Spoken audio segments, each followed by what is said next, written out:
जी अस्सलाम वालेकुम। कैफ 5 FAR 2 पसंद करेंगे 1 2। अच्छा, इंशाल्लाह FAR 2 सारे। अच्छा, लेक्चर नंबर 1।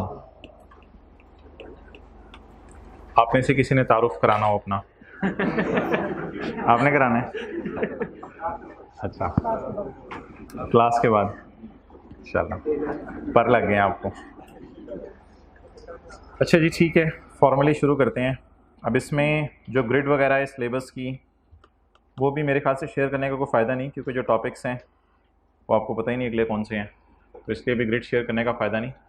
हम ऑनलाइन के बारे में कुछ चीज़ें आपसे मैं जनरल शेयर कर लूँ, थोड़ा सा ना फेमिलियर हों डायरेक्ट लैपटॉप पे या डेस्कटॉप के ऊपर चीज़ें करने की, क्योंकि मेरी कोशिश होगी फिजिकल वालों को भी टेस्ट के क्वेश्चन पेपर और सोल्यूशन ऑनलाइन ही अवेलेबल करूँ। हाँ, इधर हार्ड फॉर्म में भी अवेलेबल होंगे, लेकिन आप थोड़े से फेमिलियर हों।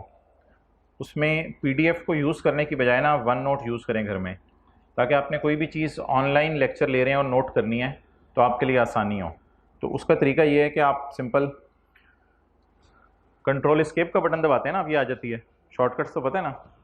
तो यहाँ सर्च में जाके आपने जो है लिखना है वन नोट। अच्छा, आपने वन नोट लिखना है। तो ये जो वन नोट है, इस किस्म की एक विंडो आपकी ओपन हो जाएगी वन नोट की। अच्छा, एक वन नोट है जो कि अवेलेबल है फॉर विंडोज़, और एक वन नोट है जो माइक्रोसॉफ्ट ऑफिस के साथ आता है। माइक्रोसॉफ्ट ऑफिस वाला भी ठीक है, लेकिन मैंने जो इस वक्त खोला हुआ है बाय डिफ़ॉल्ट जो विंडोज़ में आता है, और इसके ऊपर लिखा होता है वन नोट फॉर विंडोज़ 10। ये मैंने खुद शो नहीं किया हुआ ताकि नीचे वाला टेक्स्ट नजर आए, वन नोट फॉर विंडोज़ 10। अच्छा, इसमें फिर यहाँ पे अगर आप आएँ तो आपको नज़र आता है ऐड सेक्शन। आखिरी रो में खड़े होकर देख लें, मैं इधर लिखूंगा तो कोई चीज़ें नहीं, लेकिन अभी नज़र नहीं आएगा इसलिए कह रहा हूँ। ऐड सेक्शन, आप ऐड सेक्शन करेंगे, सेक्शन ऐड हो जाएगा। सेक्शन ऐड करने के बाद आप करेंगे ऐड पेज। आप समझ लें ये फोल्डर है और ये फोल्डर के अंदर फाइल्स हैं। आप करेंगे ऐड पेज। अब जब आप ऐड पेज कर देंगे, ये मैंने प्रेस किया ऐड पेज, तो ये एक ब्लैंक पेज आपके सामने आ गया।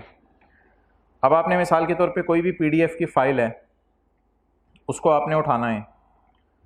ये एक PDF की फाइल है, ये मैं इसको ड्रैग एंड ड्रॉप करूँगा, और ड्रैग एंड ड्रॉप करके यहाँ इंसर्ट एज प्रिंट आउट।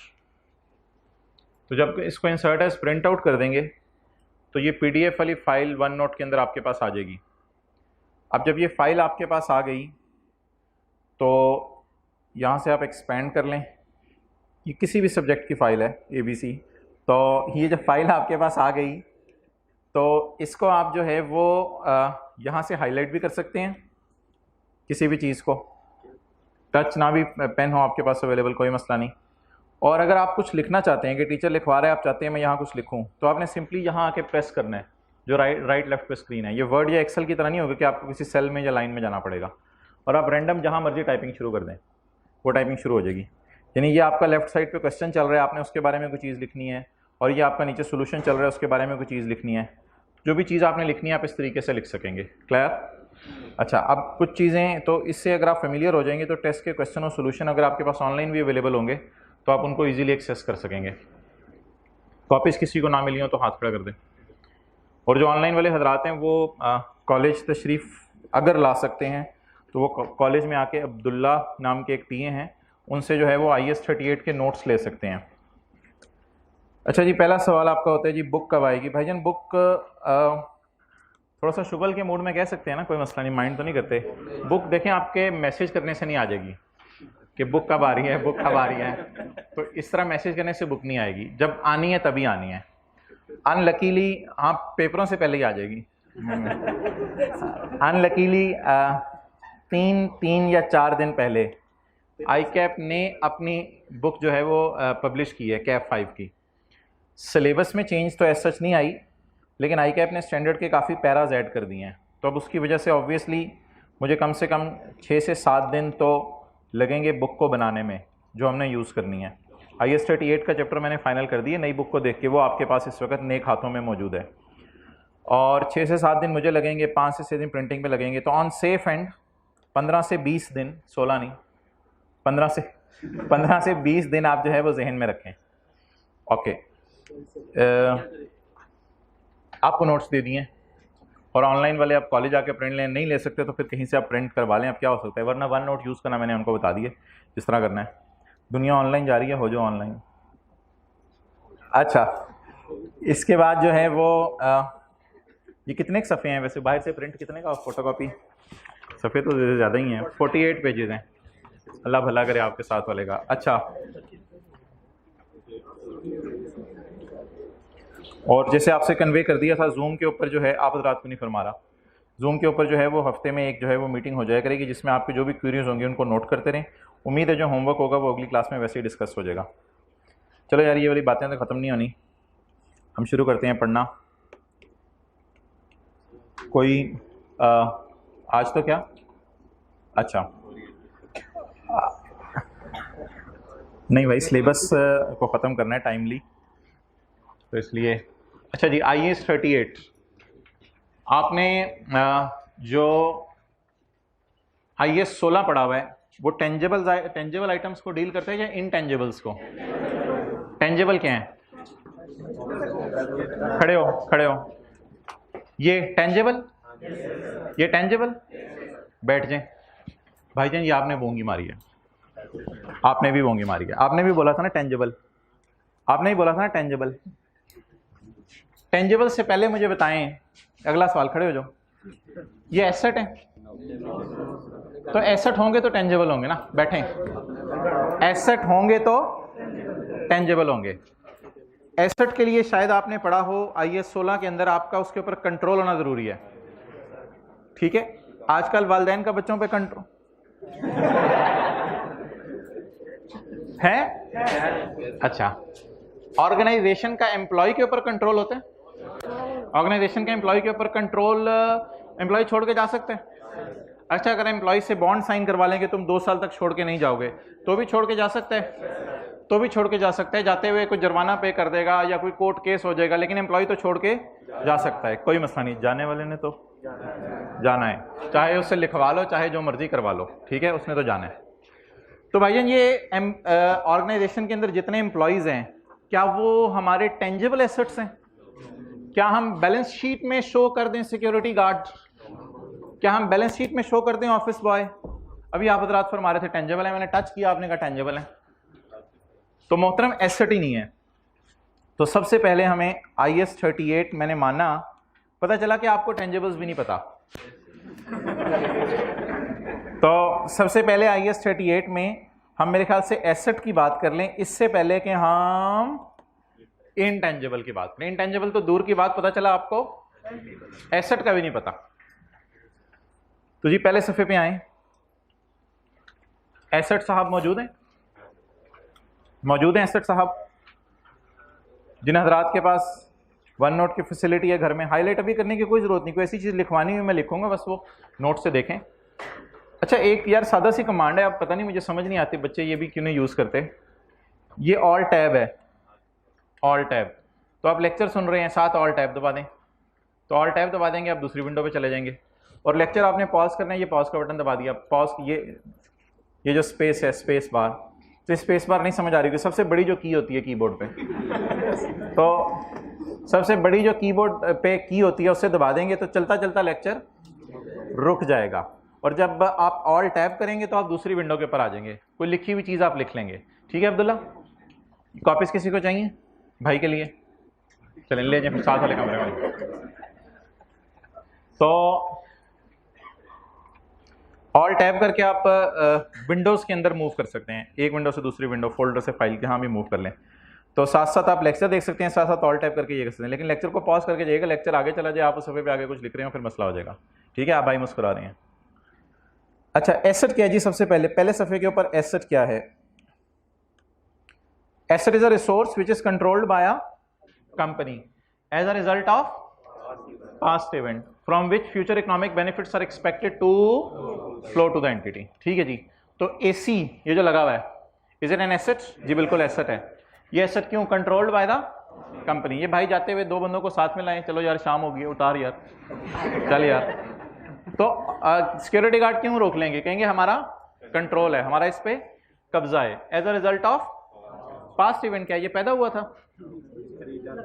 खरीदा था, इसका बिल मौजूद होगा as a result of past event. तो कॉलेज वालों के पास कंट्रोल है इस एसेट का, क्योंकि कॉलेज वालों ने इसको पास्ट में क्या किया था, खरीदा था। And from which future economic benefits are, कुछ फ्लो कर रहा है, एक्सपेक्टेड टू फ्लो। क्या फ्लो कर रहा है इसमें से, हवा फ्लो कर रही है।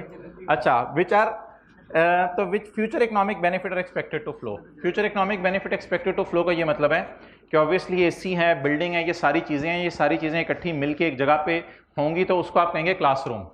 क्लासरूम सा रूम दिखता हुआ नजर आएगा, तो फिर आप उस क्लास में आके एंटर होंगे और उन स्टूडेंट से रेवेन्यू जनरेट होगा। तो हर ऑर्गेनाइजेशन का जो एसेट है वो फ्यूचर में ऑर्गेनाइजेशन को क्या देता है, benefits, expected to flow, organisation को बेनिफिट्स मिलते हैं। इनमें से कोई चीज आपने याद नहीं करनी, ये आपने आज ही, अब्दुल्ला अगर आप दूसरी क्लास में हैं तो इधर तशरीफ ले आएं, आपने आज ही आईकैप की वेबसाइट पे जाना है।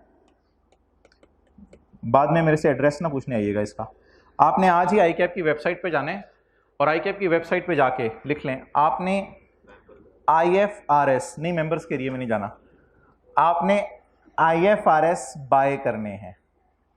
क्या बाय करनी है, IFRS। वो जो IFRS आप बाय करेंगे, जब आपके घर पहुंचेंगे तो भाई दूसरी क्लास में जो टीए हैं वो अब्दुल्ला को बुला लें जहां भी पाए जाएं। पार्ट A, B, C, इसमें आपको 3 पार्ट्स मिलेंगे, 3 बुक्स होंगी मोटी मोटी, घर वालों पे प्रेशर डालने के लिए। ये जो IFRS आप बाय करेंगे, ये आपने बाय करके जो है वो अपने पास रख लेने हैं। इसके जो पैराज हैं वो मैं आपको टिक करवाता रहूंगा। आप तो शायद FR1 में भी सुने IFRS लेके जाने की इजाजत है, वो तो पुरानी बात होगी ना इंशाल्लाह, वो तो पासों पास 12 बार। तो IFRS में अगर आप IAS 38 ढूंढेंगे, IAS 38 आपको मिलेगा IFRS के पार्ट A में, IFRS के पार्ट A में। जब पार्ट B या C यूज करना होगा वो मैं बताऊंगा।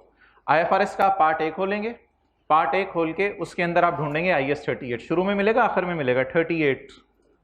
IAS 2 पढ़ा हुआ इन्वेंट्रीज, वो बिल्कुल शुरू में मिलेगा, IAS 16 उसके बाद, और IAS 38 बिल्कुल एंड पे मिलेगा। तो इसमें आपको पार्ट A जो है वो मिलेगा। पार्ट A के अंदर IAS 38 होगा। जो IAS 38 पार्ट A नहीं, सॉरी, पार्ट A में ना IFRS है, हाँ ठीक है। A इसने आईकैप ने ऐसा कर दिया अब A1 A2, A1 और A2। A1 में उसने डाल दिए हुए हैं IFRS और A2 में उसने डाल दिए हुए हैं IAS। आप जो बुक बाय करेंगे ना उसका नाम होगा IFRS, लेकिन उस बुक में जरा बाय करने का तरीका क्या है, कि आपकी वेबसाइट पे जाने, आगे बताओ, सेल्स एंड पब्लिकेशन की टैब आ रही होगी जी, फिर आगे उसी के अंदर IFRS के ऑप्शन है। लास्ट टाइम कितने के खरीदे थे, 2900 रुपए के, ठीक है। तो कितने दिनों में घर आ जाते हैं, 7 डेज के अंदर आ जाते हैं। आईकैप जाके खरीद सकते हैं फिजिकली, भाई फरमाने आईकैप जाके नहीं खरीद सकते, ठीक है। तो इसमें जो IFRS का पार्ट A1 होगा और A2 होगा।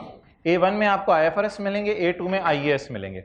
अब IFRS और IAS में फर्क बता दें। बुक का नाम तो बाहर IFRS लिखा होगा, लेकिन IFRS और IAS में फर्क क्या होगा।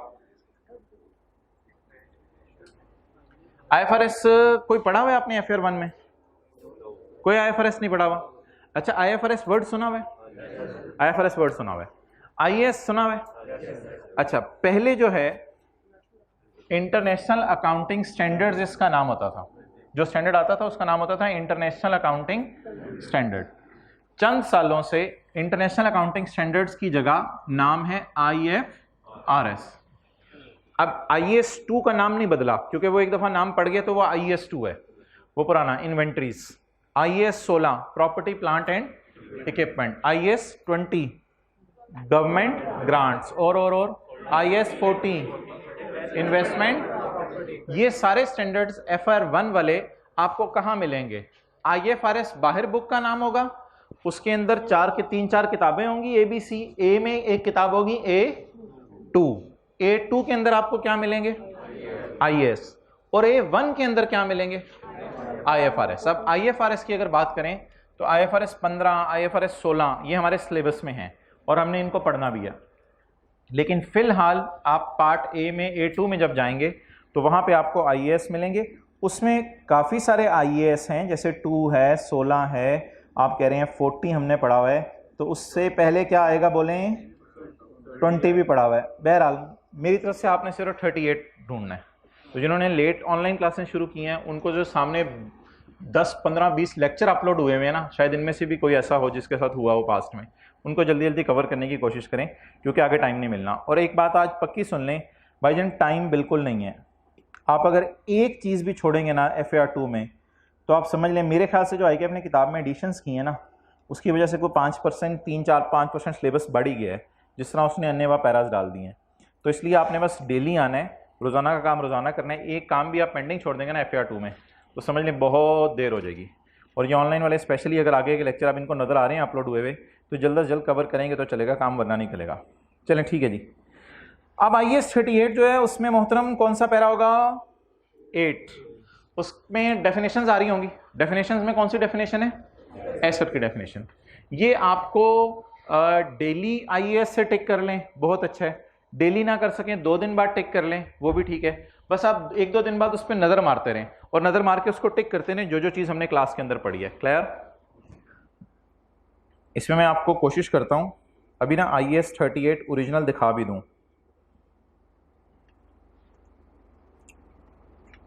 वो किस फॉर्म में होगा। पार्ट A IAS 38 क्या करेंगे इसको यहाँ से, और भाईजान पहले ऐड पेज करेंगे, समझ आ रही है, याद आ रही है बातें, फिर ड्रैग एंड ड्रॉप करेंगे। अच्छा जी, ये ओरिजिनल स्टैंडर्ड आपको ख़रीदने ज़रूरी हैं, प्लीज़ ये बार बार मैसेज ना पूछिएगा, ना ख़रीदें। बहुत सी चीज़ें ऐसी हैं जो स्टैंडर्ड से सीधी सीधी, खासतौर पे किन चीज़ों को कॉस्ट में डालने हैं एसेट की, किन को कॉस्ट में नहीं डालना, वो वहाँ से सीधी सीधी मिल जाती हैं, तो इसलिए पेपर में ये चीज़ें हेल्प आउट कर जाती हैं। अब्दुल्ला भाई चार्जिंग ज़रा लैपटॉप की लगवा दें। तो ये यार ये IAS है, IAS 38, ये ओरिजिनल स्टैंडर्ड से मैंने खोला है। इसमें IN इंट्रोडक्शन के कोई पैराज होंगे, इनको हम स्किप कर देंगे, इंट्रोडक्शन के पैराज चलते रहेंगे। जो भी स्टैंडर्ड आपने ढूंढना होगा, ये वाला पेज ढूंढना होगा, ऑब्जेक्टिव और उसका स्कोप में जाके ये टिकिंग अभी से करते रहिएगा, आखिरी दिनों में फिर बर्डन पड़ जाता है सारे पैराज ढूंढना और टिक करना। हम कौन सा पैरा कर रहे हैं, 8 में कौन सी डेफिनेशन, एसेट की डेफिनेशन, अल्फाबेटिकली डेफिनेशंस दी हुई है यहाँ पे। अमोर्टाइजेशन AM से है, एसेट AS से है, इसलिए अमोर्टाइजेशन की डेफिनेशन पहले है, उसके बाद किसकी डेफिनेशन है, एसेट की, एंड सो ऑन। यहाँ पे डेफिनेशंस हैं, carrying amount, cost, depreciable amount, 1 by 1 करके डेफिनेशंस हैं। तो ये वो डेफिनेशंस है जो फिलहाल हम अपने नोट्स से पढ़ें, लेकिन साथ साथ आप किससे टिक करते रहें, बुक से टिक करते रहें, ओरिजिनल IFRS से। So I am coming back to our notes, हमारे नोट्स का पेज 1। लेकिन भाईजान जब किताब पब्लिश हो जाएगी ना, तो ये ऑब्वियसली हमारी बुक का पेज 1 नहीं होगा, क्योंकि ये बुक में मैंने चैप्टर का नंबर रखा हुआ है 3, तो इसलिए जब बुक पब्लिश हो जाएगी तो फिर ये पेज बदल जाएगा। तो बहरहाल जिनके पास बुक हो और वो लेट ऑनलाइन लेक्चर ज्वाइन करें, तो वो हजरात फिर बुक में भी ये सफ़े ढूंढ सकते हैं। ठीक है जी, तो पहली बात बता दें जी, एसेट क्या है, it is controlled by entity because of a past. ये याद नहीं करनी चीज़ें आपने, जिसमें से क्या आना हो, फ्यूचर इकोनॉमिक बेनिफिट आना। क्लियर? ओके। अब जी आज हमारी पहली डिस्कशन है, what is intangible, what is intangible. तो ये जो स्टैंडर्ड है हमारा IAS 38, ये किसको डील करते हैं मोहतरम, इंटेंजिबल्स को। इंटेंजिबल की कोई मिसाल दें, कंप्यूटर सॉफ्टवेयर, जैसे कि ये सब आपको नजर आ रहा है, ये अब एक सॉफ्टवेयर है अंदर जिसकी वजह से ये सारा नजर आ रहा है, इसको आप टच नहीं कर सकते। तो इंटेंजिबल एक ऐसी चीज है जिसमें 3 खासियतें पाई जाती हैं। कितनी? 3। नंबर 1, ये आइडेंटिफिएबल होता है। ये क्या होता है? आइडेंटिफिएबल। क्या मतलब इसकी? शनाख्त हो सकती है। जैसे AC और कुर्सी को अलग अलग आप शनाख्त कर सकते हैं, ये AC है, ये कुर्सी है।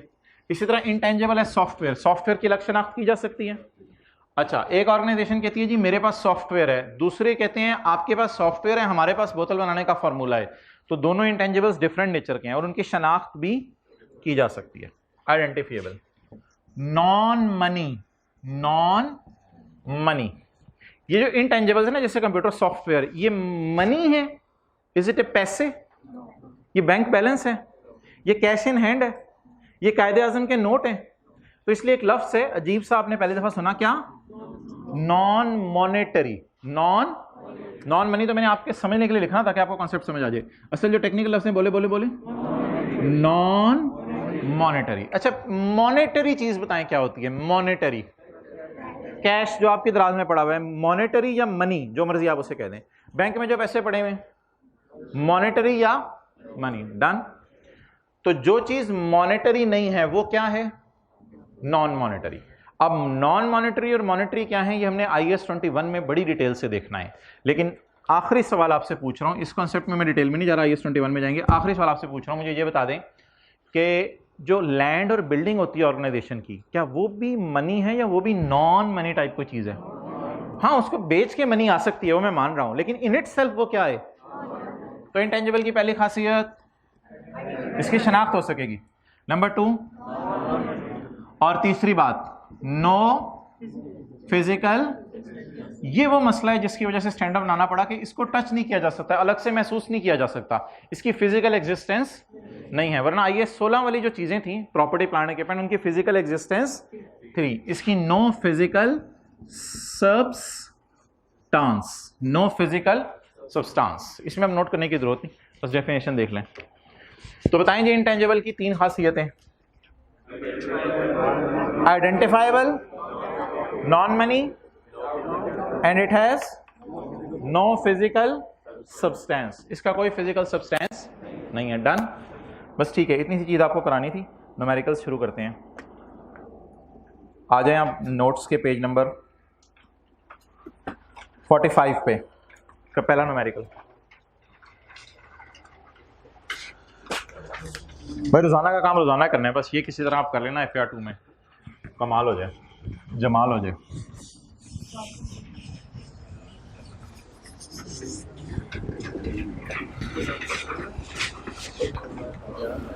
नोट्स का जी पेज नंबर 45। और जिन्होंने किताब खरीद ली भी है तो ये किताब में चैप्टर नंबर पता नहीं कौन सा होगा, लेकिन ये लेक्चर नोट्स के नाम से ना एक चैप्टर आ रहा होगा किताब में। लेक्चर नोट्स किताब के एंड के ऊपर होगा। जब किताब खरीद ली, उससे मुराद है जिन्होंने ऑनलाइन लेट ज्वाइन किया उनकी बात कर रहा हूँ। अच्छा, तो किताब के एंड पे एक चैप्टर होगा किताब में, लेक्चर नोट्स, तो वहाँ से जाके आपने देखना है। और किताब ऑनलाइन आपको अवेलेबल नहीं होगी, किताब आपको बाय करनी पड़ेगी जब भी अवेलेबल होगी, ऑनलाइन वालों के लिए कह रहा हूँ। क्वेश्चन 1, IAS 36 की रिवीजन करते हैं। IAS 36 कौन सा है जी? इम्पेयरमेंट। ओके, अ कंपनी बस, जैसे कंपनी ने बस खरीदी, कंपनी की बस हो गई? नहीं। अ कंपनी परचेज आ बस, कॉस्टिंग रुपीज 500, नया पाकिस्तान, कॉस्टिंग रुपीज 500। कितने की बसें मिल रही हैं जी? 500 रुपए की। दांत बाहर आ रहे हैं भाई। ऑन 1 जनवरी 2013, फुल स्टॉप, बस मुकम्मल रुक गई। इट्स यूजफुल लाइफ इज, कोई गलतियां नहीं निकाला, it's useful life is, following further information is available. On 31 December 15, कितने साल बाद?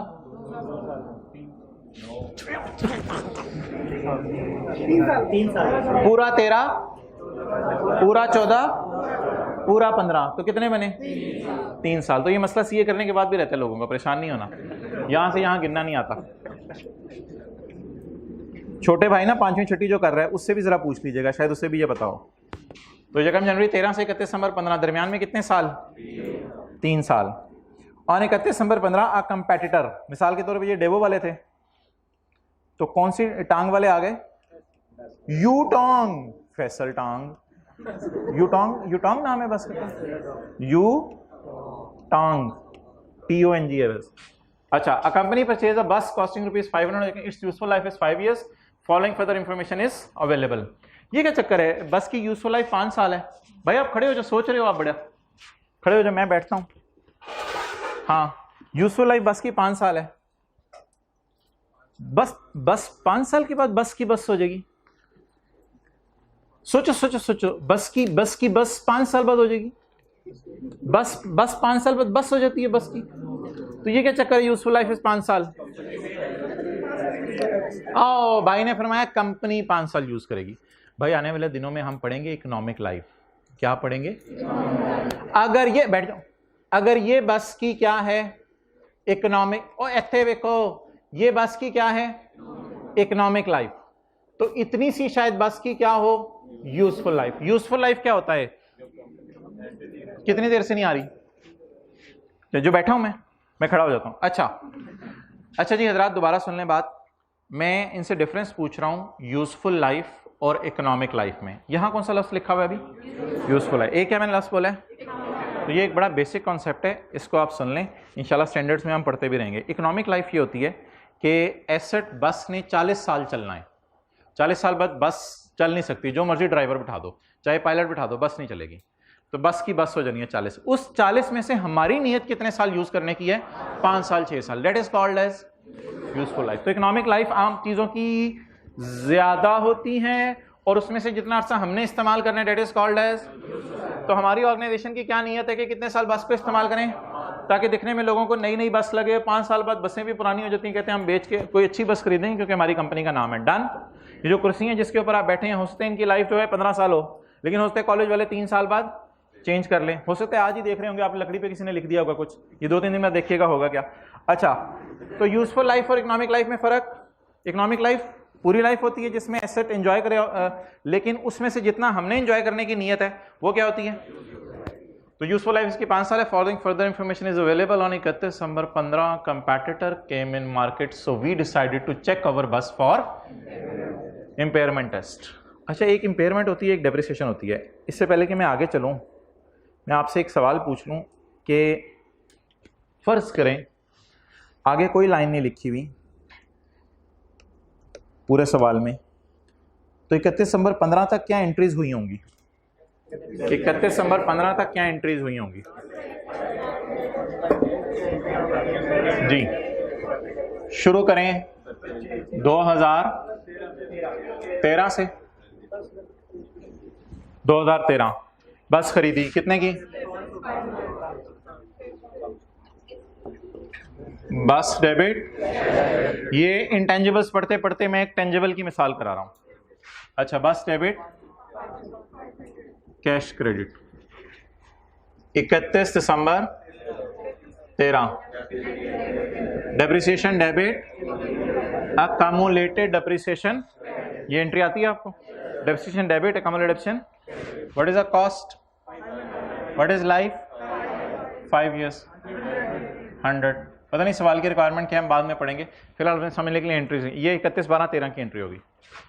2014 के साल में मैं आऊँगा, वैसे तो आप नीचे भी लिख सकते हैं, लेकिन मैं सिमेट्री के लिए इधर ही लिख रहा हूँ। 2014 के साल में हम एसेट बाय करेंगे, दोबारा जाके बस खरीदेंगे। अगले साल सिर्फ क्या चार्ज होगी? 31/12 बोलें, depreciation debit, accumulated depreciation credit. Done. ये 2014 के साल में एंट्री हुई होगी और 2015 का साल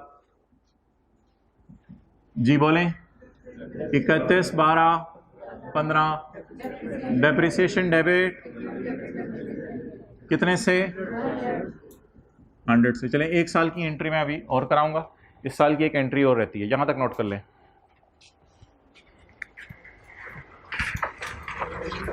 13, 14, 15 की एंट्रीज नोट कर लें।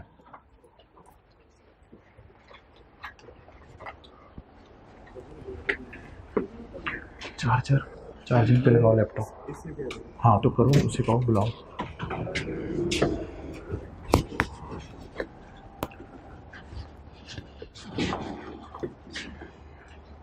आगे चले जाओ, नजर नहीं आ रहा था।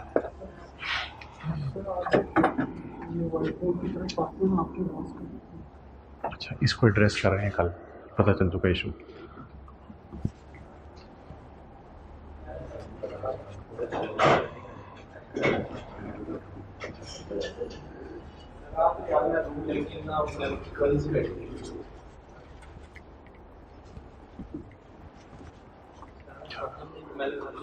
पॉज करो, अब इंक्रीज कर लेता हूँ यहाँ पे, अगली एंट्रीज करते हुए मैं इंश्योर कर लूँगा। अच्छा चलो चलें जी, ये हो गई हमारी पहले 3 साल की एंट्रीज। व्हाट हैपेंड, आगे देखें, पॉइंट 1 में आए।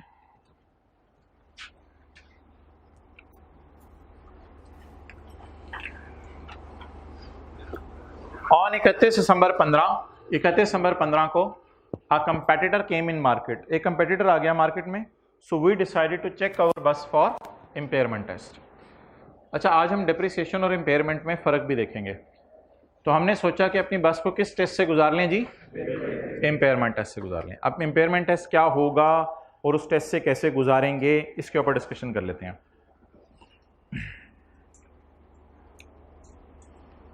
ये एक हैन है, ये क्या दिखने में लग रही है?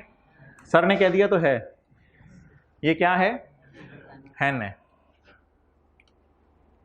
इससे दो तरीके से आप फायदा ले सकते हैं, दो तरीके से। कैसे कैसे? अच्छा, भाई फरमा रहे हैं it will keep on giving eggs. Okay, दूध। It will keep on giving, done. अच्छा, सेकंड ऑप्शन क्या है? आप हैन को कहें मुझे नहीं अंडे पसंद, तो फिर इसको क्या कर दें? जान छुड़ा लें। इससे क्या कर लें? जान छुड़ाने के लिए क्या करना पड़ेगा? बेचना पड़ेगा। ये हैन किसी को बेच दें। तो हैन से किस तरीके से फायदा उठा सकते हैं? दो तरीके से। नंबर वन, नहीं है, लड़ाना नहीं है मुर्गियों को, वो तीसरा फायदा हो जाएगा। अच्छा, बोलें बोलें बोलें। या आप इसको क्या कर लें? यूज या सेल। ये थोड़ी थोड़ी देर बाद हुआ करेगा, ये हुआ करेगा, कोई मसला। अच्छा, नहीं आज ही हो रहा है। अच्छा, तो हैन से कितने तरीके से फायदा उठाया जा सकता है? दो तरीके से। Number one and number two sell. अच्छा जी, बस है, ये बस का मुंह है। बस से कितने तरीके से फायदा उठाया जा सकता है? कैसे कैसे? भाई कह रहे हैं सवारियां बिठा लें, बिल्कुल सही फरमा रहे हैं, सवारियां बिठा लें लेकिन किराया ना लें। पूरी बात किया करो ना, सवारियां बिठा के किराया ले लें, ये भी अधूरी बात है, इसको पूरा करें।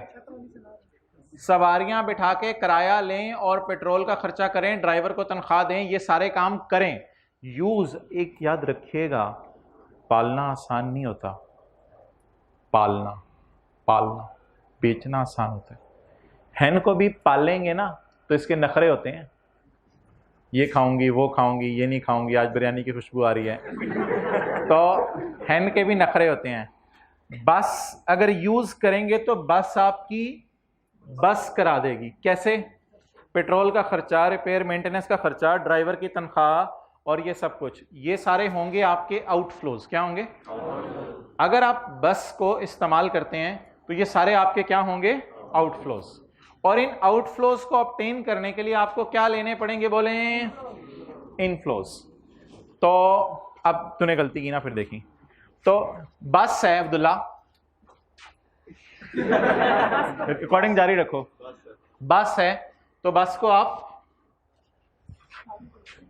आप इस्तेमाल भी कर सकते हैं और बस को बेच भी सकते हैं। ठीक है अब्दुल्ला? कोई मसला नहीं, इंशाल्लाह छोड़ो, देखी जाएगी क्या होगा, बंद ही हो जाएगा ना लैपटॉप, छोड़ देंगे पढ़ना। अच्छा, तो बस को आप बोले रहने तो इंशाल्लाह चल जाएगा काम। बस को इस्तेमाल भी कर सकते हैं और बस को, अच्छा, यूज करने से रिलेटेड इनफ्लोज बताएं और यूज करने से रिलेटेड आउटफ्लोज बताएं। कुछ ने मुर्गी पे नजर रखी हुई है। अच्छा बताएं जी, यूज करने से रिलेटेड इनफ्लोज और आउटफ्लोज। इनफ्लोज बताएं।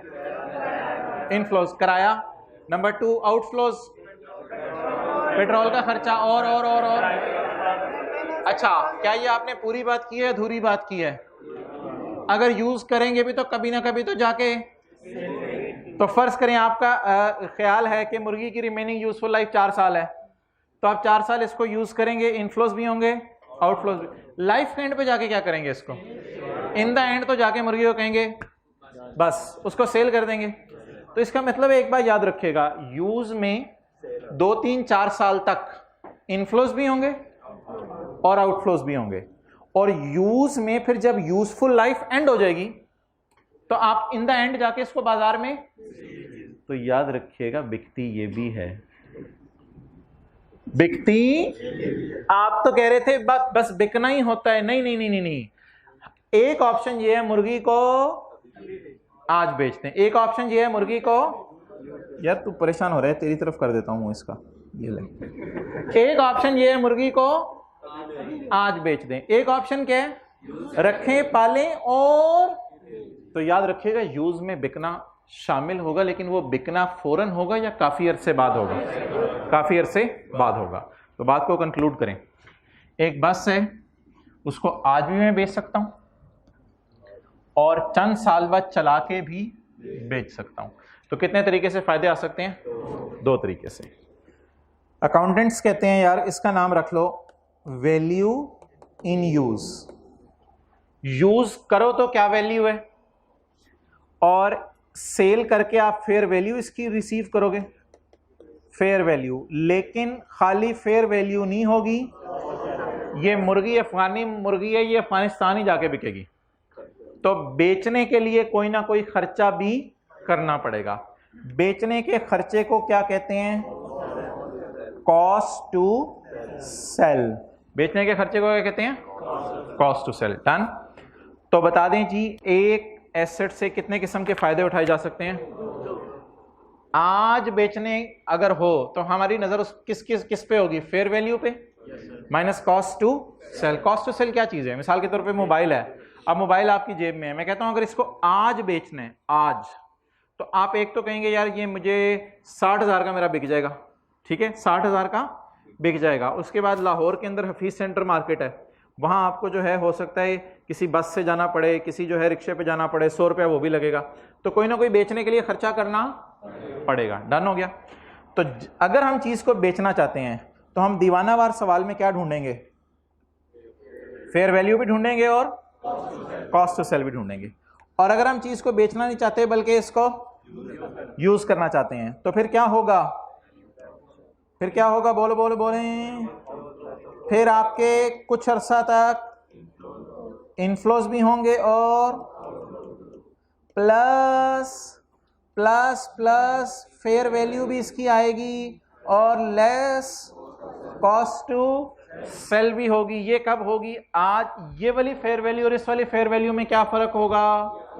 ये मुर्गी की आज की फेयर वैल्यू है और ये मुर्गी की इनफ्लो आउटफ्लो से मराद 3-4 साल तक आप इससे अंडे रिसीव करते रहेंगे और इसे चारा खिलाते रहेंगे और 3-4 साल बाद जाके ये भी बाजार में बिकेगी, इसको भी बाजार में बेचने के लिए कोई ना कोई खर्चा करना पड़ेगा। तो बता दें वैल्यू इन यूज कैसे निकलती है? इनफ्लोज और आउटफ्लोज। कब तक? जब तक उसे यूज करना है, और जिस दिन यूज करके उसे डिस्कार्ड कर देना है उस दिन की फेयर वैल्यू माइनस। और अगर आज सोचें, अच्छा अगला सवाल मेरा, ये वैल्यू इन यूज, इन दोनों वैल्यूज में से किन वैल्यूज को डिस्काउंट करना पड़ेगा? डिस्काउंट। कौन सी वैल्यूज जो हैं वो फ्यूचर की दी होंगी, आज की नहीं दी होंगी? तो ये फिगर्स जो हैं वो मेरी आज की दी होंगी या फ्यूचर की? आज की। आज अगर बेचूं तो कितने की है? तो अगर आज ही मैं बेचूं तो इसकी प्रेजेंट वैल्यू निकालने की जरूरत नहीं है, लेकिन ये फिगर्स आज की होंगी या फ्यूचर की, तो इसलिए उनकी क्या निकालनी पड़ेगी? Present value. तो प्रेजेंट वैल्यू निकालने के लिए, वैल्यू इन यूज निकालने के लिए हमें हमेशा क्या निकालनी पड़ेगी चीजों की? Present value. तो ये एक इम्पेयरमेंट लॉस के लिए टेस्टिंग होती है। इसका तो हल्का फुल्का सा आप लिख लें, 2 चीजें ऊपर heading they.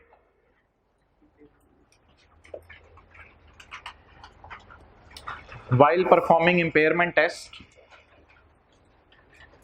we will compare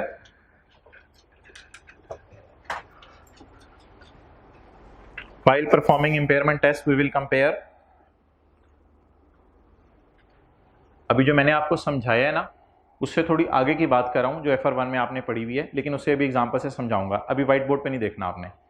While performing impairment test, we will compare carrying amount. ये 2 लफ्ज़ में बोलने लगा हूं, मैंने नहीं बोले आज।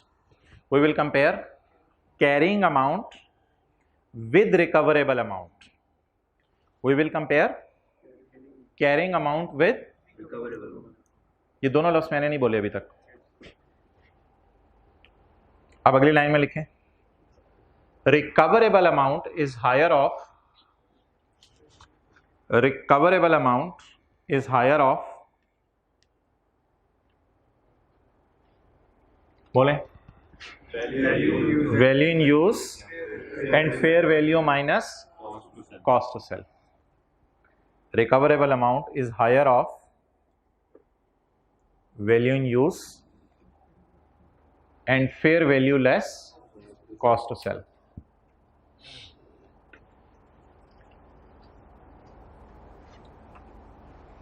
अब ये वैल्यू इन यूज और fair value less cost to sell की कुछ चीजें आपने लिखनी है उर्दू में, ये सारे लिख लें।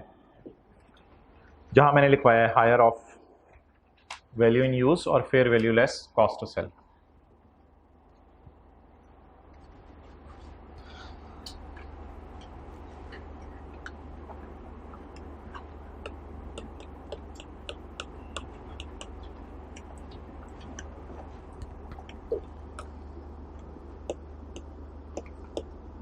जी भाई, रिकवरेबल अमाउंट क्या है?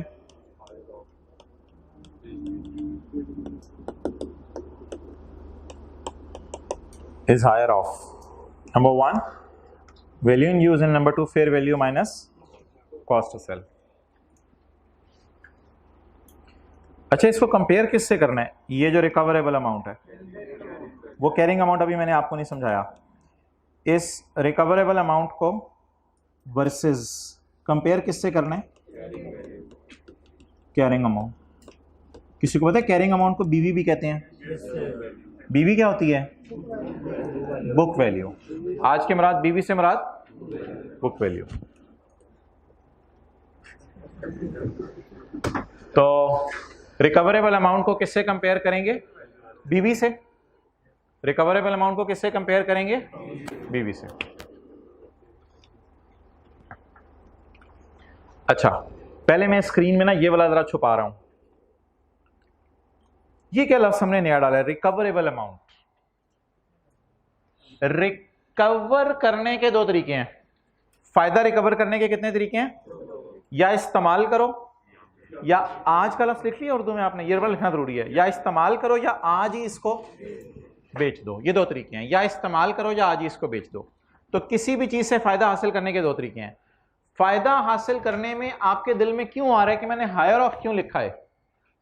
जाहिर बात है, अक्लमंद इंसान क्या करेगा? वो सोचेगा कि यार ऑप्शन 1 ये है, ऑप्शन 2 मैं किस ऑप्शन की तरफ जाऊं जो मुझे ज्यादा फायदा दे दे। क्लियर?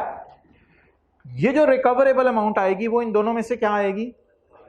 हायर आएगी। मिसाल के तौर पे यार, मुर्गी जो है,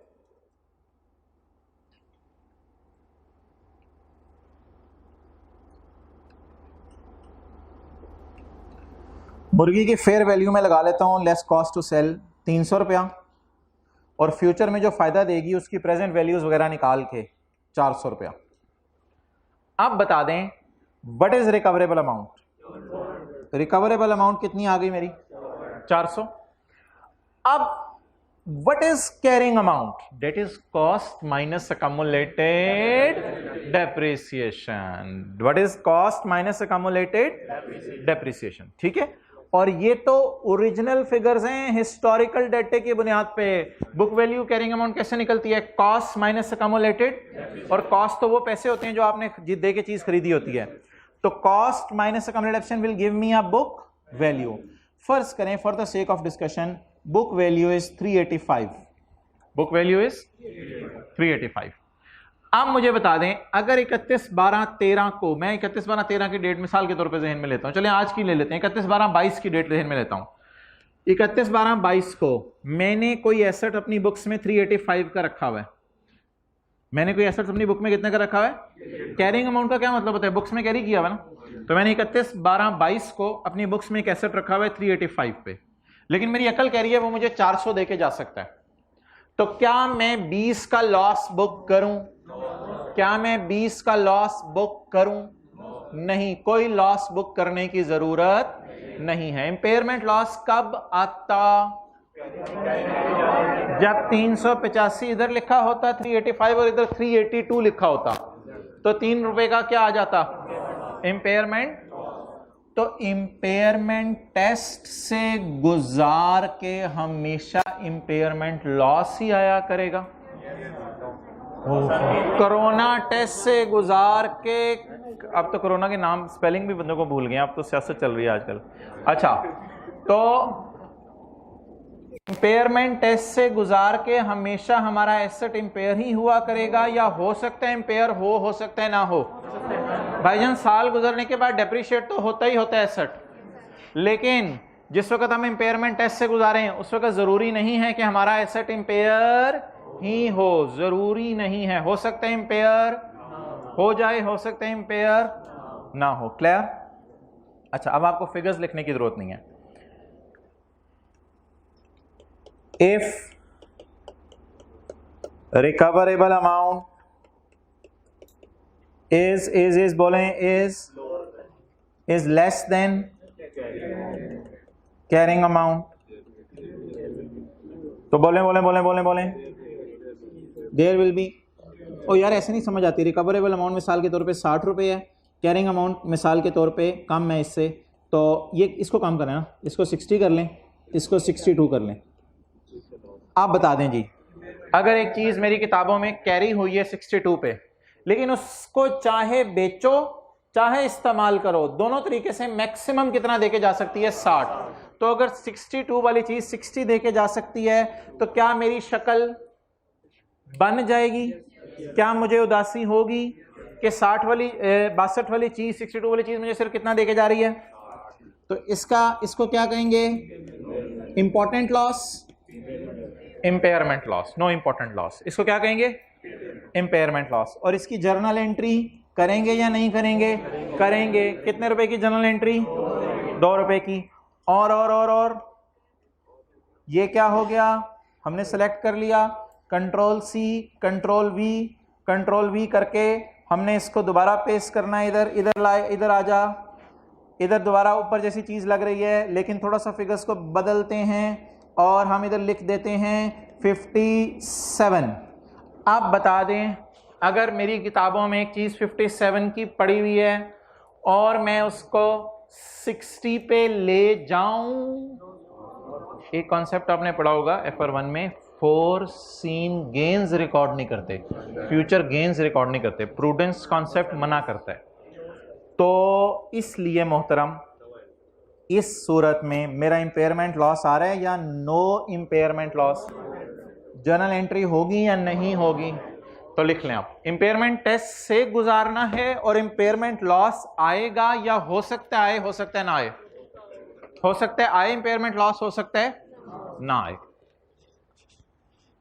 नोट नहीं कर रहा यार तू?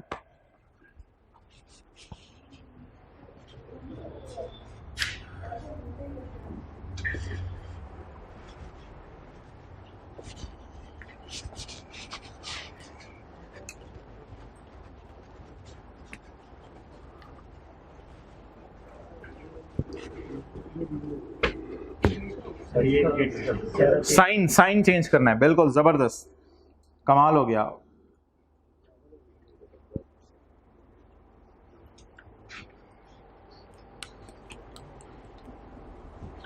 और इसको रिटर्न ही मारना, लॉजिकली याद रखें।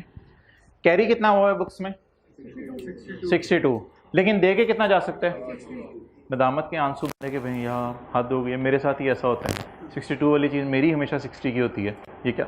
तो ऐसी सूरत में फिर एंट्री होगी। और अगर किताबों में चीज़ कितने की है और फ्यूचर में कितना देके जा सकती है? 60, तो क्या इंपेयरमेंट लॉस रिकॉर्ड करेंगे? इंपेयरमेंट लॉस रिकॉर्ड करने की जरूरत नहीं है। अगर नहीं है तो जनरल एंट्री भी।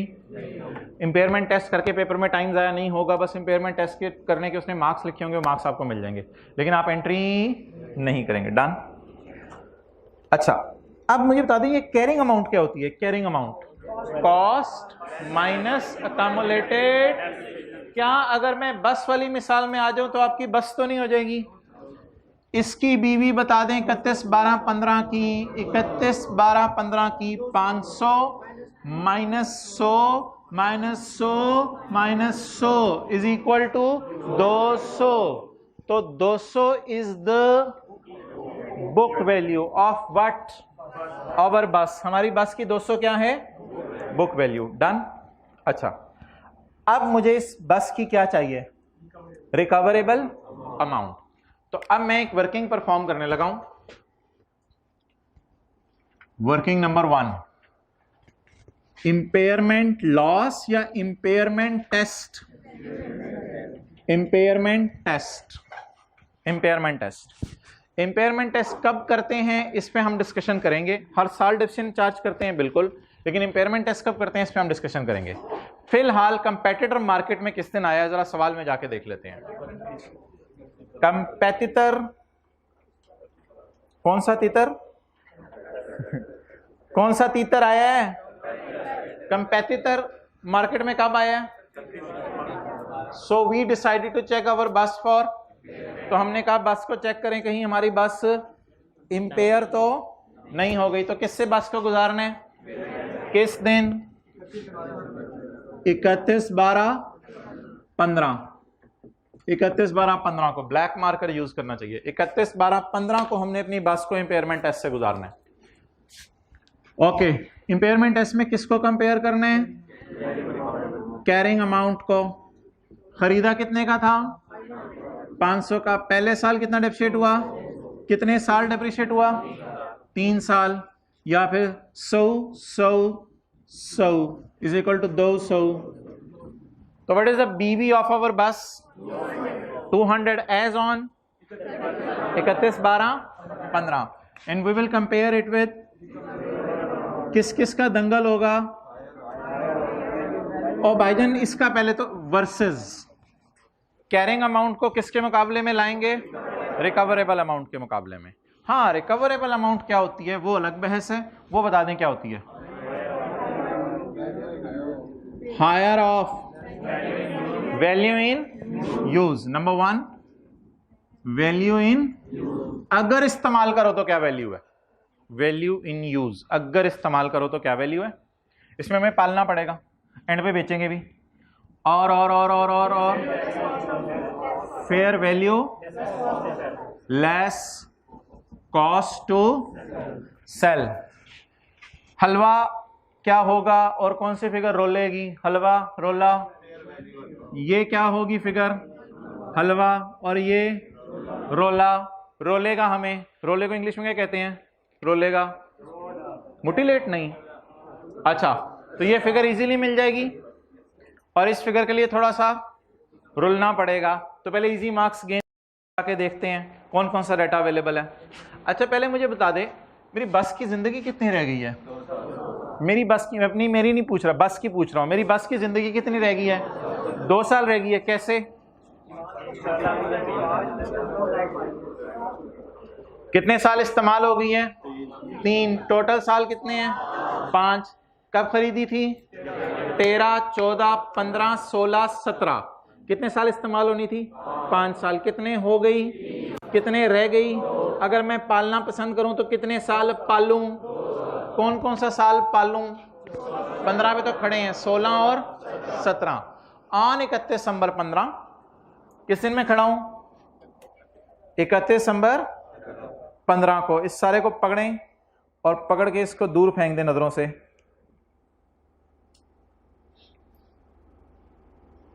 अच्छा, कौन कौन सा साल इस्तेमाल हो गई है? 13, 14, 15। और अभी कौन कौन से साल इस्तेमाल करना है? 16 और ये फ्यूचर है या पास्ट है? फ्यूचर है। मैं किधर खड़ा हूं? कॉलेज में, सॉरी, मैं किधर खड़ा हूं? 31/12/15 को। यूटोंग कब आई? 31/12/15 को। 31/12/15 को यूटोंग आई। उस दिन आके मुझे डर हुआ कि भाईजान फ्यूचर में मेरी सेल तो गिर जाएगी, मेरे कस्टमर जाके तो उधर बैठेंगे, नाराज होगी, ये मुर्गी अंडे नहीं देगी, तो मुझे लगेगा मेरे कस्टमर तो जाके कहाँ बैठ जाएंगे? यूटोंग बस के अंदर। डन हो गया? ओके। अब मुझे बता दें, ये जो फिगर होगी ये वाली फेयर वैल्यू और कॉस्ट टू सेल, इस दिन की अगर सवाल में गिवन हुई वो मैं कहाँ यूज करूंगा? ये तो हलवा के तौर पे गिवन होगी, ये उसी दिन की गिवन होगी जिस दिन मैं इंपेयरमेंट टेस्ट परफॉर्म कर रहा हूं, या ये किसी और दिन की गिवन होगी? उसी दिन की गिवन होगी। अच्छा, और ये जो फिगर्स होंगी सवारियों से जो किराया आएगा और ड्राइवर की सैलरी वगैरह, ये किसकी गिवन होंगी? लेकिन अगर इसके लिए मैं ब्लैक मार्कर इस्तेमाल कर लिया आज के लिए, इसके लिए ब्लू मार्कर इस्तेमाल करूं तो ये इनफ्लोज और आउटफ्लोज होंगे। और इसके बाद इन द एंड मेरे भाइयों यहां भी तो एक फिगर आएगी ना, फेयर वैल्यू माइनस। कौन सी फिगर बार बार आएगी और कौन सी फिगर एक दफा आएगी? इसको छोड़ दें, आप ब्लैक वाली बात छोड़ दें, आज की बात छोड़ दें। सवारियों से किराया 16 में आएगा, 17 में आएगा, अगर 18, 19, 20 में भी बस रहती आता, कौन सी फिगर बार बार आएगी? इनफ्लोज और आउटफ्लोज। और कौन सी फिगर एक दफा आएगी? Fair value less cost to sell. ये कौन सी वाली fair value cost to sell है और ये वाली कौन सी है? ये फ्यूचर की है और ये मैंने दोनों यूज करनी है। ये जो नीचे वाली fair value less cost to sell है वो कहाँ यूज करनी है? इधर। इधर फ्यूचर की इनफ्लोज भी लेने हैं, सवारियों से आउटफ्लोज भी लेने हैं, पेट्रोल का खर्चा, और साथ साथ इधर एक और चीज चाहिए। What is that? Fair value less. चलो भाई ने मोबाइल में मैसेज पढ़ लिया, अब हम आगे अच्छा जी, अब आप मुझे ये बता दें, मैं ज़रा पहले इसको होल्ड पे डाल रहा हूं, ये ज़रा पॉइंट 4 पढ़ें। इफ वी सेल बस टुडे, इफ वी सेल बस डेट इज एट 31 दिसंबर 2015, तो फेयर वैल्यू कितनी है? और कॉस्ट सेल, कॉस्ट से। अच्छा, फेयर वैल्यू का क्या मतलब होगा? ये पैसे हमारे पास आएंगे, इन होंगे, बेच के पैसे आएंगे ना उसको। अच्छा, और ये पैसे मेरे पास से जाएंगे। मिसाल के तौर पे मैं इस बस को लेके जाता हूं, अब बस की पता चले करीब मार्केट नहीं है तो बस को भी कहीं और लेके जाना पड़ा बेचने के लिए, तो फेयर वैल्यू क्या होगी? कितने की आज बेच सकेंगे। और कॉस्ट टू सेल क्या होगी? कितना खर्चा आएगा उसके बेचने पे। डन। आप बताएं जी, ये फिगर 31, 12, 15 की हैं प्लीज। इफ वी सेल बस टुडे, तो ये हलवा है या ये हलवा है या रोला है? हलवा है, तो इसको एज इट इज यूज कर लें। हलवे को चम्मच पकड़ें, 1 माइनस 14। अच्छा मुझे ये बताएं, ये जो फिगर आएगी ये 200 के नीचे मैं लिखूं? ये 200 के नीचे नहीं लिखूंगा, 200 थोड़ा सा साइड पे हो, जगह बना, ये थोड़ा सा इनर कॉलम में लिखेंगे। कितना? क्योंकि 116 को भी किससे कंपेयर करना है, और फिर दोनों में से कौन सी फिगर उठानी है? हायर वाली फिगर। डन। कैमरा भी उधर ही रखो, नोट कर लें।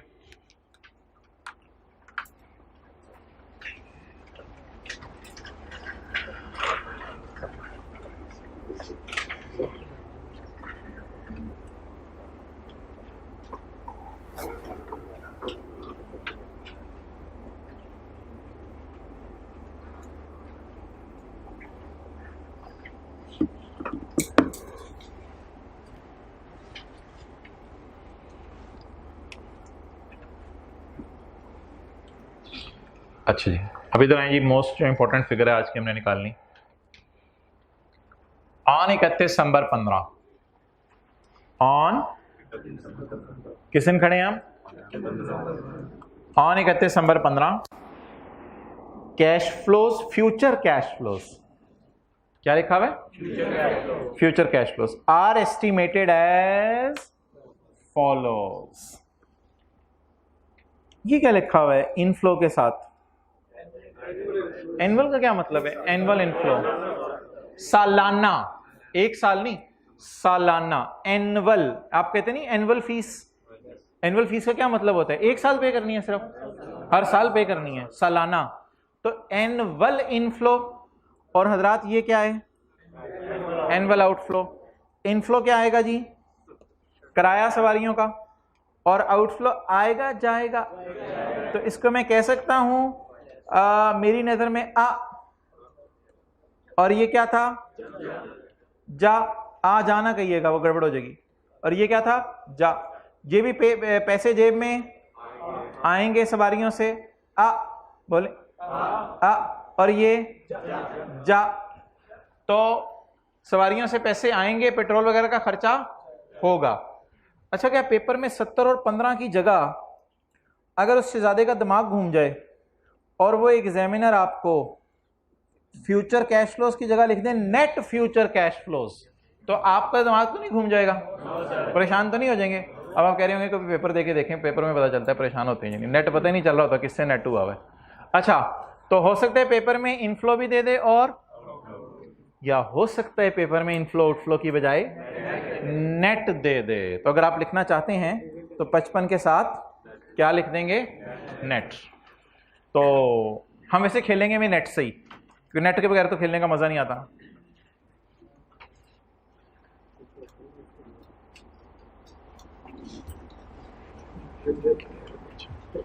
थोड़ा मेरा हूँ, फूक तेरी निकल रही है ये। अच्छा, तो what is net inflow? Net inflow हो रहा है या नेट आउटफ्लो हो रहा है, ये भी तरफ बता दें। नेट पॉजिटिव बच रहे हैं या नेट नेगेटिव बच रहा है? पॉजिटिव बच रहे हैं।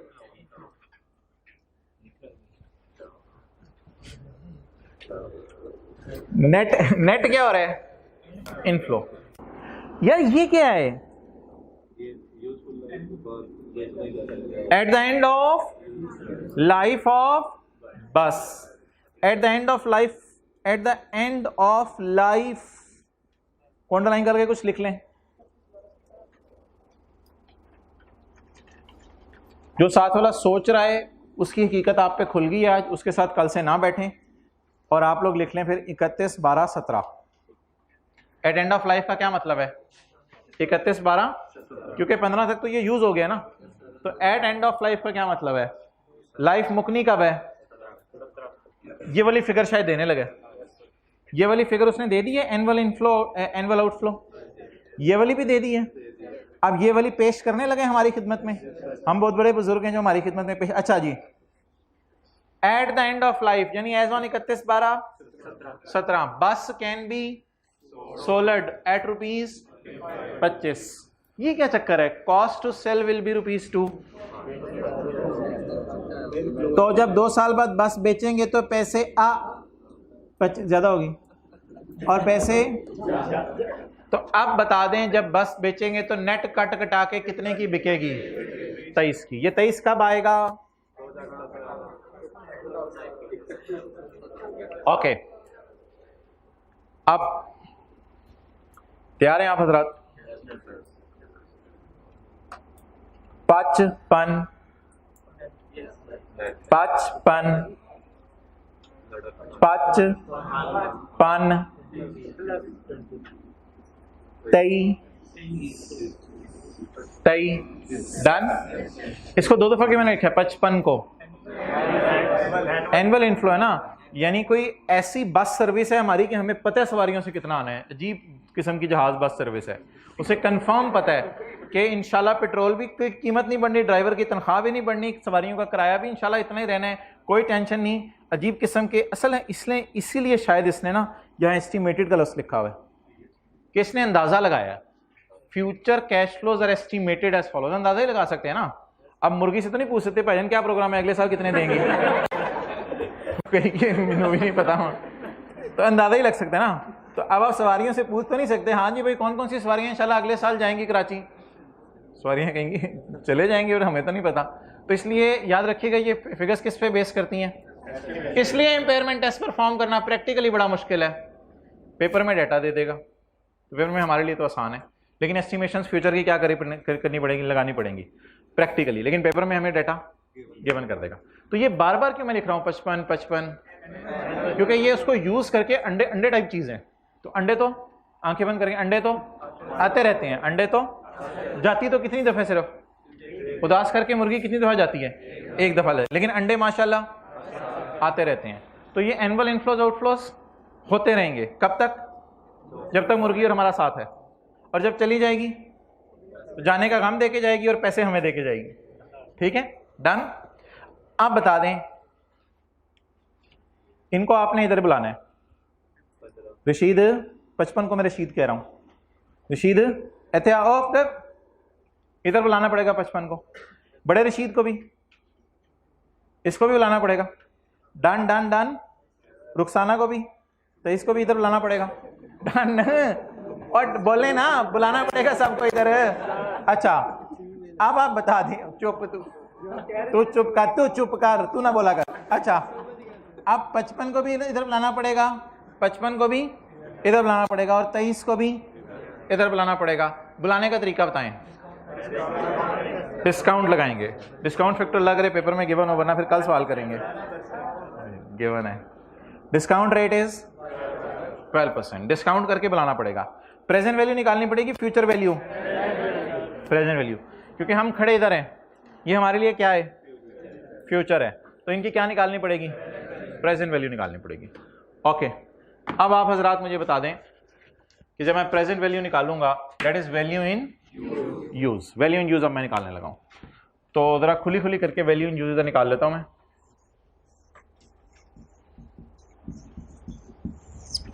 वैल्यू इन, अगर इसको क्या करें, इस्तेमाल करें, अगर इसको इस्तेमाल करें, चलिए ये दो फॉर्मूले हैं।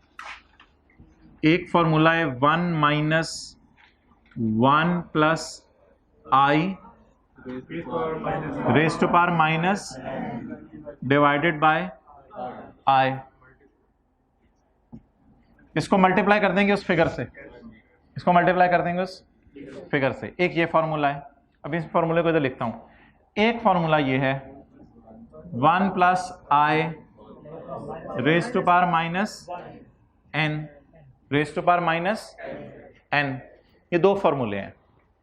अच्छा, इसके ऊपर ना कल थोड़ी सी रिवीजन कर लेंगे। अभी इस फॉर्मूले को देख लें, आपने पता नहीं क्यूएम में मैथमेटिक्स में किस तरह पढ़ा होगा।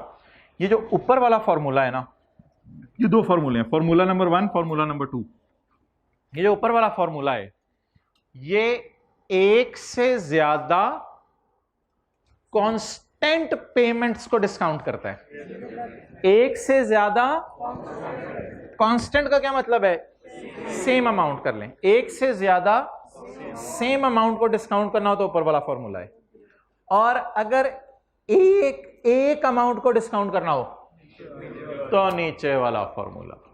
एक से ज्यादा अमाउंट्स को डिस्काउंट करना हो तो ऊपर वाला फॉर्मूला, और एक अमाउंट को डिस्काउंट करना हो तो नीचे वाला फॉर्मूला।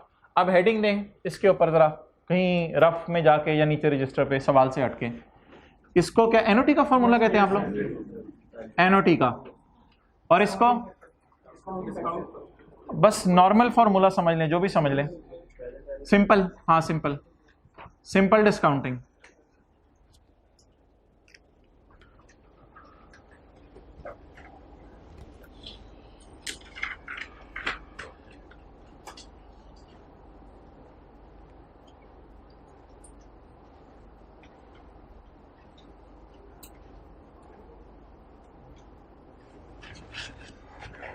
ये कब यूज करना है, मोर देन कौन सा वाला होगा, ए वाला, ई वाला, ए वाला।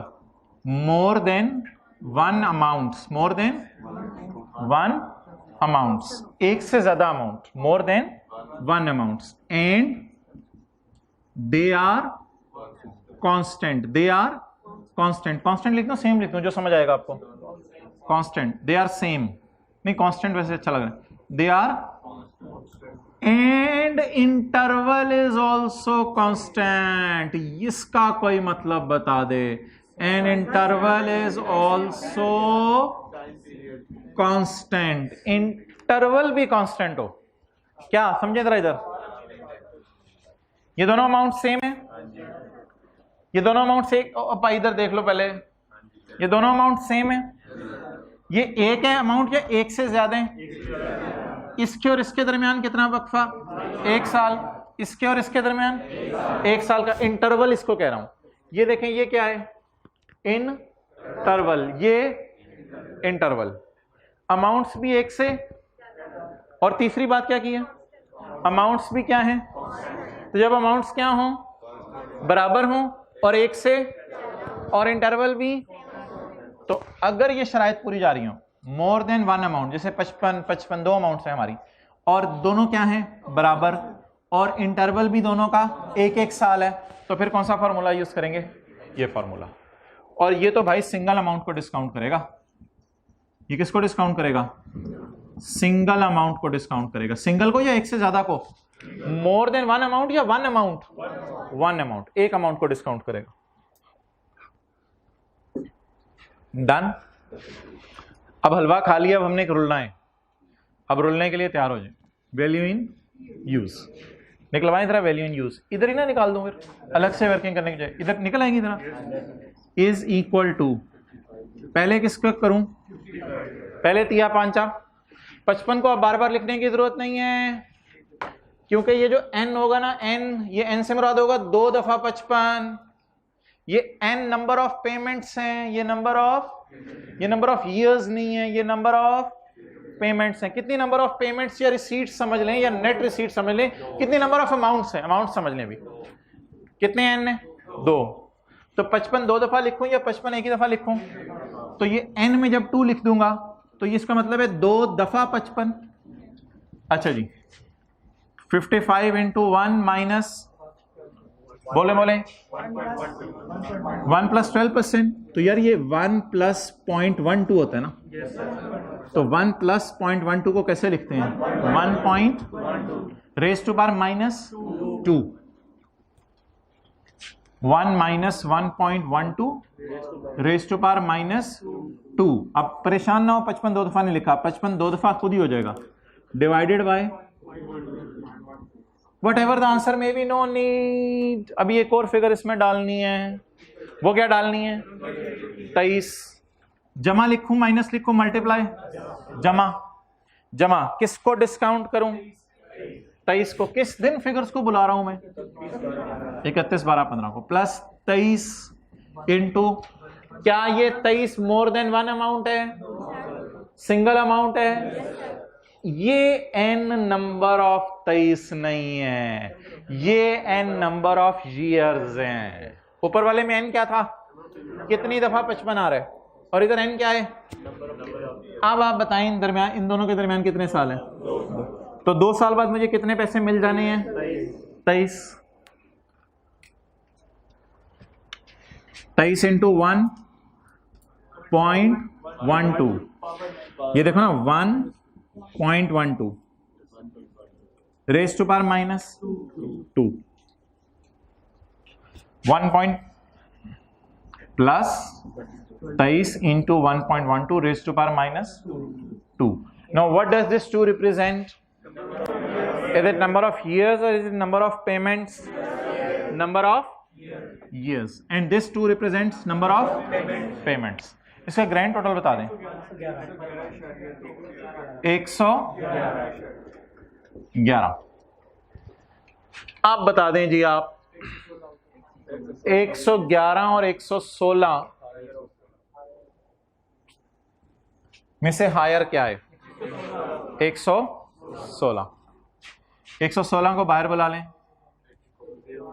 अब जरा नजर मारें, वैसे तो मेरे ख्याल से वो जो ग्रेटर और लोअर हमने लिखा था वो लिखने की जरूरत नहीं है, जुबानी सोच लें। हमारी बुक्स में कितने पे कैरी हुआ हुआ है? 200 पे। और इसमें बेचारे एसेट में वर्थ कितनी रह गई है? तो 200 की चीज अगर हमें फ्यूचर में सिर्फ कितना देके जाए, तो इज इट लॉजिकल कि इसको 200 पे ही पड़ा रहने दें किताबों पे? इसको इंपेयर करना पड़ेगा। कैसे इंपेयर करेंगे जी? इन दोनों का डिफरेंस ले लें, वर्सेस लिख लें। नेगेटिव पॉजिटिव के चक्कर में ना पड़ें कि नेगेटिव क्या है पॉजिटिव क्या है, नेगेटिव पॉजिटिव के चक्कर में नहीं पड़ना। लॉजिकली कैसे सोचना है? 200 इज ग्रेटर, 200 वाली चीज को किस पे लेके जाना है? 116 पे। नुकसान 80। ये 84 सर नेगेटिव में क्यों नहीं आ रहा? ओ भाई मर्जी, जैसे मर्जी साइन यूज करो, नेगेटिव पॉजिटिव के चक्कर में ना पड़े। सिर्फ वर्सेस वाली कैलकुलेशन मैंने कर दी है। किसको किससे कंपेयर किया? कैरिंग अमाउंट को रिकवरेबल अमाउंट से। और रिकवरेबल अमाउंट 116 आ रही है, इसका मतलब है हमारा एसेट सिर्फ 116 देके जा सकता है। तो इस 84 का क्या नाम रखूं? कल क्लास में मैं बात करूंगा, अगर ये फिगर ज्यादा होती तो क्या करते, कल बात करूंगा। इस 84 का नाम इंपेयरमेंट लॉस, और इसकी entry impairment loss expense debit accumulated impairment loss credit. जो एंट्री डेप्रिसिएशन की, depreciation debit accumulation credit, impairment loss expense debit accumulated impairment loss credit. थोड़ी जगह बना लेते हैं इधर। ये एंट्री सिर्फ किस साल करनी है? 31 दिसंबर 15 पे।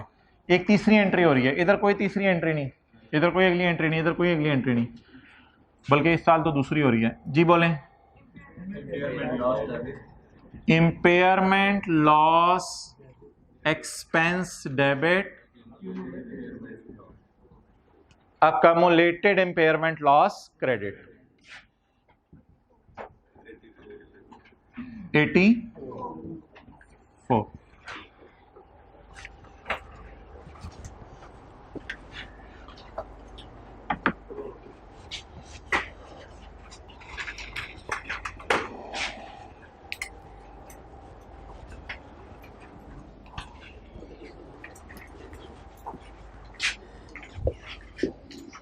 जी P&L balance sheet.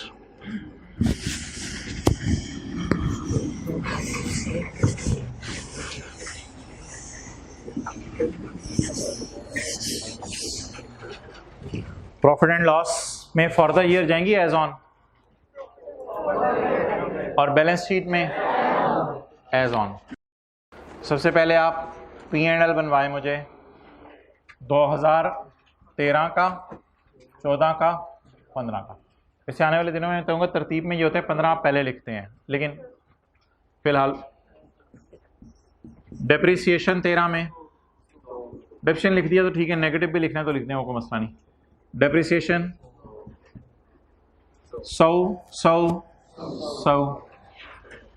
Impairment loss,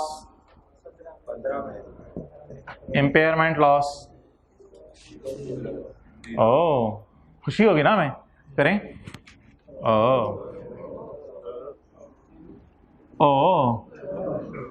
खुशी होगी ना। और इधर 84 इम्पेयरमेंट लॉस या लॉसा जी, ये फरमाइशी प्रोग्राम खत्म है। बैलेंस शीट क्या बनेगी जी? तख्ता तवाज़ुन क्या बनेगी? Balance sheet. बैलेंस शीट के आखिर में बीवी आया करेगी, ज़्यादा देखिएगा ज़िंदगी में जब बैलेंस शीट एक्सट्रैक्ट बना रहे होंगे, आखिर में एसेट की क्या आ जाएगी? बीवी। शुरू में नहीं बीवी आएगी, आखिर में। Cost less accumulated depreciation, less accumulated impairment loss, done as on या for the year? as on। cost 500। अगले साल कोई नया एसेट खरीदा? अगले साल कोई नया एसेट खरीदा? नहीं। अच्छा जी, पहले साल की डिविजन, पहले और दूसरे साल की जमा करके 100 जमा 100 200, पहले और दूसरे और तीसरे साल की जमा करके 300। आप लिख रहे हो रेड शर्ट, कमाल, क्यों? बाद में लिखेंगे, मैं मिटाने लगा। अच्छा 300 डन। आज तक की डिविजन कितनी थी जिस वक्त इंपेयरमेंट ऐसे गुजारा? 300 डन। अब क्या माइनस करना है? ओ 22 फुल मगन है, ओ साल लगा जी। 84 बिल्कुल एंड पे क्या आएगी? बीवी। बीवी के लिए जगह बनाए, जगह है, मौजूद है।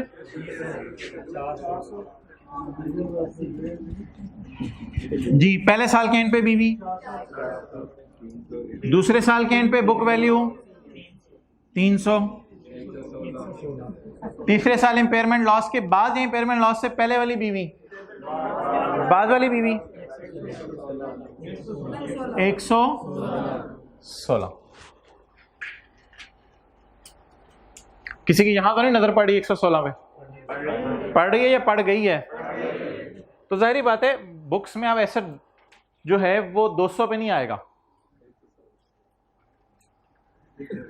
हाँ, अब बीवी 200 पे नहीं आएगी ना। अब बुक्स में एसेट 200 पे, 200 से गिर के एसेट, क्योंकि इंपेयरमेंट लॉस रिकॉर्ड कर दिया। डन। होमवर्क कितने सवाल पसंद कर किया करेंगे रोजाना? 3 या 4? चलो आज रहने दो, आज इसी सवाल को होमवर्क में कर लें। जरा रिक्वायरमेंट पढ़ लें, पता चले रिक्वायरमेंट में कुछ और पूछा हो।